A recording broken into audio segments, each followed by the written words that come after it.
2002ஆம் ஆண்டிலிருந்து நாம் சிறுக சிறுக சேர்த்த துளிகள் எல்லாம் இன்றைக்கு பெருவெள்ளமாக திரண்டு வந்திருக்கின்றன. கேப்டன் மில்லர் படத்தை நினைத்ததும் நம் நினைவுக்கு வருவது உழைப்பு தான். அவ்வளோ உழைப்பு இதில் இருக்கு. இந்த படம் உங்களுக்கு பிடிக்கும்னு நம்புகிறேன். அதுக்கு உண்மையான காரணம் அருண் மாதேஸ்வரன் தான். அருண் மற்றும் படக்குழுவினரோட உழைப்பை பார்த்ததும் நான் கஷ்டப்பட்டேன்னு சொல்ல கூச்சமாக இருக்குது. அருண், வெற்றிமாறன் என நான் சில இயக்குனர்களோட இருந்து வேலை பார்த்துருக்கேன். என்கிட்ட கதை இருக்குன்னு வெற்றிமாறன் சொன்னார். அப்படி ஒரு திறமை அவருக்கு இருந்தது. அதே திறமை அருண்கிட்டையும் இருக்குது. கேப்டன் மில்லர் படத்தோட லைனை 15 நிமிடங்கள் சொன்னார். படம் மிகப்பெரிய ஸ்கேலில் இருந்தது. ஆக்ஷன் காட்சிகள் பண்ணிட முடியுமான்னு கேட்டேன். பண்ணிடலாம் சார் அப்படின்னு சொன்னார். இப்போ படம் பார்த்தேன், ரொம்ப நல்லா வந்திருக்கு. அப்போ தான் தெரிஞ்சுக்கிட்டேன் அருண் சம்பவம் பண்ண போகிற கைன்னு. இந்த படம் மூலமாக உங்களுக்கு ஒரு மிகப்பெரிய பேர் கிடைக்கும். இதே அரங்கத்தில் உங்களுக்கு கரவொலிகள் எழும்பும் என அருண் மாதேஸ்வரனே தனுஷ் வாழ்த்தினார். அடுத்து வெற்றிமாறன். பொல்லாதவன் சமயத்தில் கிளைமேக்ஸில் ஒரு சீன் மாற்றணும்னு மியூசிக் டைரக்டர் சொன்னார். அதை மாற்றுறதுக்கு வெற்றிமாறன் விருப்பமில்லைன்னு சொன்னார். நான் இசையமைப்பாளர் மாற்றிடலான்னு சொன்னேன். அப்போ வெயில் படத்தோடைய பாட்டு கேட்டேன். உருகுதே மருகுதே பாடல் நல்லா இருக்கு, அந்த இசையமைப்பாளரை போடலாம்னு சொன்னேன். எப்போ ஃபோன் பண்ணாலும் சொல்லு மச்சான்னு ஜிவி பிரகாஷ் சொல்லுவார். ஆனால் நாங்கள் அவை நாகரிகம் கருதி அவர் இவர்னு நாங்கள் வெளியில் பேசிக்குவோம்.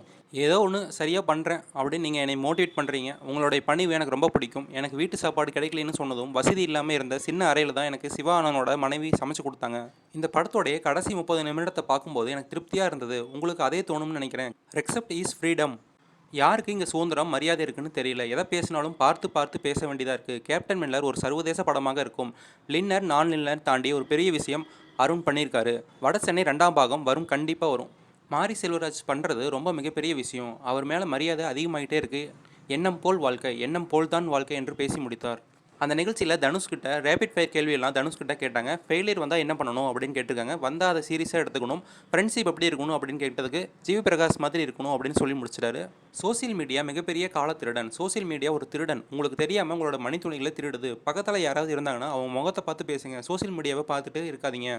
Mental health it is not joke. அன்பால் மட்டும்தான் அணுகி அன்பால் மட்டும்தான் அதை சரி செய்ய முடியும். எதையும் ரொம்ப சீரியஸாக எடுத்துக்கூடாது. சக்ஸஸ் ரசிகர்கள் நோக்கி இவங்க தான் என் சக்ஸஸ். நான் கீழே இருக்கும்போது எல்லாரும் கை காமிக்க சொன்னாங்க. எனக்கு அதை காமிக்க தெரியாதா, அந்த சத்தத்தை கேட்கணுன்னு தான் கொஞ்சம் நேரம் காத்திருந்தேன். கடைசியாக கேப்டன் மில்லர் படத்தோடைய ஒரு பாடலை பாடிட்டு தனுஷ் கீழே இறங்கினார். யாரெல்லாம் தனுஷ் படத்தை பார்க்குறக்கு ரொம்ப ஆவலாக இருக்கீங்களோ, கேப்டன் மில்லர் படத்துக்கு வெயிட் பண்ணிட்டுருக்கீங்களோ, மிகப்பெரிய சம்பவம் வந்து காத்திருக்குன்னு தனுஷே சொல்லிட்டாரு. அப்புறம் என்னங்க, தேட்டரில் செம ட்ரீட்டு தான். இந்த வீடியோ பிடிச்சிருந்தா லைக் பண்ணுங்கள், ஷேர் பண்ணுங்கள், கமெண்ட் பண்ணுங்கள். நெக்ஸ்ட் வீடியோவில் சந்திக்கிறேன். எல்லாத்துக்கும் பாய்.